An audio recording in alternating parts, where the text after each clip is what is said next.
Alright! Magandang hapon po sa ating lahat ngayon. Tayo po'y mag-upo na maayos at tayo po'y kakain na.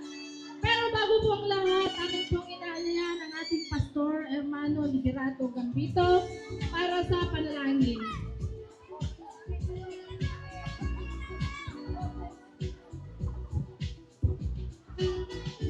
Hello. Hello.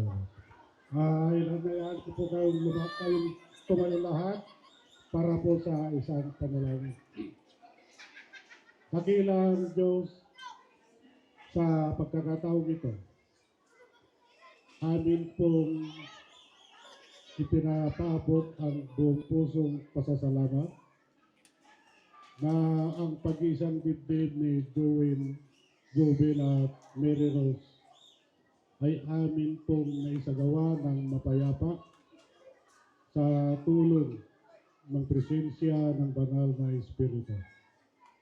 Panginoon, sa pagkakataong ito, hiniling po namin na iyong basbasan ang mga pagkain na nasa aming harapan na magsilbing isa sa aming kalakasan.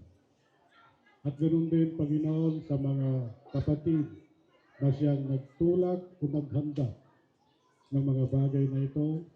At kami rin, Panginoon, na siyang tatamo sa mga biyayang ito. Hiniling namin na sa iyong mapagpalang kanang kamay ay ipagkaloob mo ang mga bendisyon na siyang naming magiging gabay sa pang-araw-araw naming pamumuhay.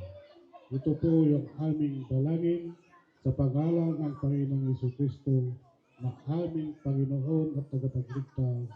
Amen.